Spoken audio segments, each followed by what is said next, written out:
Beauty and the Beast. Once there lived a merchant with his 3 daughters. Well, dear daughters, I'm off to the market. What would you like me to bring for you? Oh, Father, please bring me a beautiful dress. And I would like a lovely pearl necklace. And what can I bring for you, Beauty, my child? Father, I would be very happy if you could bring me a beautiful red rose. So the merchant set off for the market, and after finishing his business, he bought the dress and necklace for his 2 daughters. Ah, well, I've finished my business and shopping. It's time to head back home. It's getting late, so I'll pluck the red rose for Beauty on the way. The merchant was halfway home when suddenly there was a loud clap of thunder with lightning, and it started raining heavily. What awful weather! How am I going to reach home in this fierce storm? I can't even see any sign of shelter. Suddenly, the merchant saw a bright light, and going on near, he saw a beautiful castle. No one seemed to be around, so the merchant went inside. Oh my! A castle in the middle of the woods. And what a fine spread on the table. Yoo-hoo! Yoo-hoo! Anyone there? Strange. No one seems to be around. Oh well, I hope the owner won't mind if I help myself to some food. The merchant ate a hearty meal, and then went to find a place to rest. This is indeed a beautiful castle, and the bed there looks so inviting. Just what I need. The merchant was very tired, and fell into a deep sleep, waking only when the sun peeked in through the windows. Oh, that was a good sleep. The weather seems fine now. I'll have a quick wash and make my way back home. Ooh, I can smell some heavenly breakfast. Once again, a very fine meal was laid on the table. The merchant had his fill and was now ready to leave. I wish I could meet the owner of this castle to thank him, but can't see anyone around. Well, I guess I'd better be on my way. So saying, the merchant made his way to his horse, and was pleased to note that his horse had also been given fresh hay. Just as he was about to mount his horse, he saw a bush with beautiful red roses, and remembered his daughter's wish. But as he plucked the rose, a horrible-looking beast dressed in royal finery glared at him from behind the bush, with eyes blazing. You're an ungrateful man. I gave you food to eat and my bed to sleep. And this is how you repay me? By stealing my beautiful flowers? You shall be killed for this. Oh, sir, I'm very, very sorry. I didn't mean to steal. My youngest daughter, Beauty, had asked me to bring her a rose flower, and I was taking it for her. Well, I will let you go on one condition. Anything, sir. I will do anything. When you go back, you will send your daughter, Beauty, to live with me here in my castle. What? Oh, sir.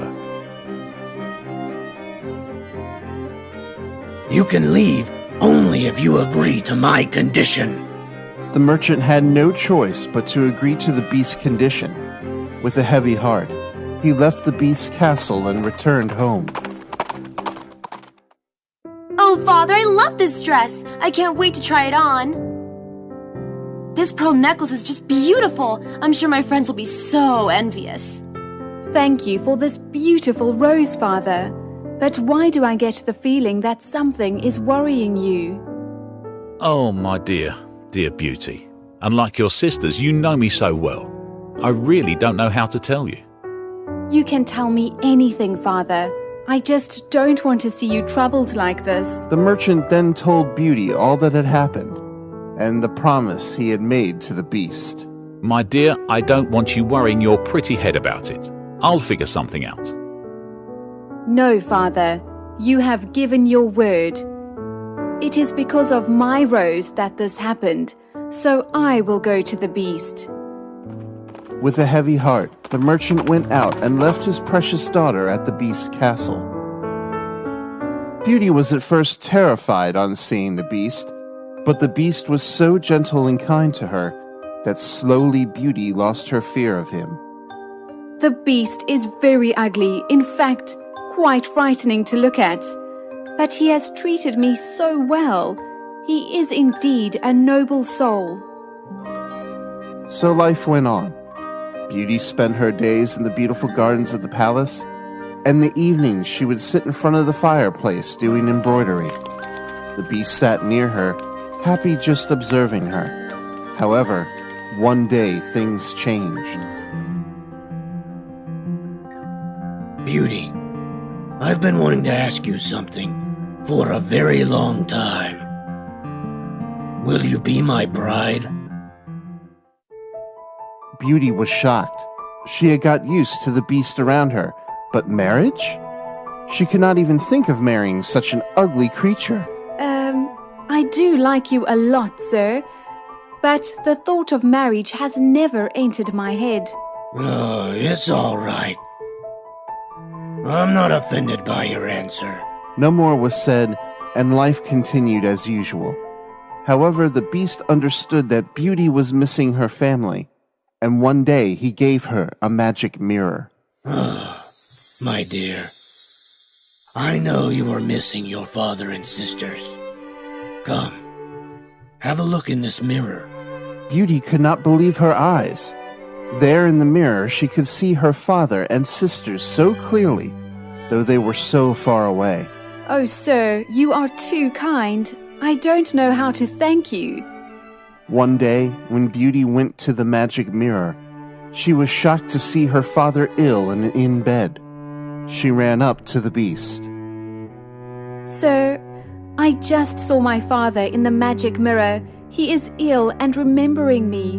Can you please let me go and visit him? The beast was very angry and stomped out of the room. However, when he saw how sad Beauty was, he went up to her. All right, Beauty. I'll let you go to your father, but on one condition. You have to return to the castle in 1 week. I promise I will come back. You have been so kind to me. I cannot even think of breaking my promise. And so Beauty went to visit her sick father. My child, oh, how I've missed you. I cannot forgive myself for the situation I have put you in. No, father. You must not blame yourself and make yourself ill. The beast has been extremely kind to me. And even though I miss you and my dear sisters, I can see you every day through a magical mirror that the beast has given me. With his precious daughter with him again, the merchant became well very soon.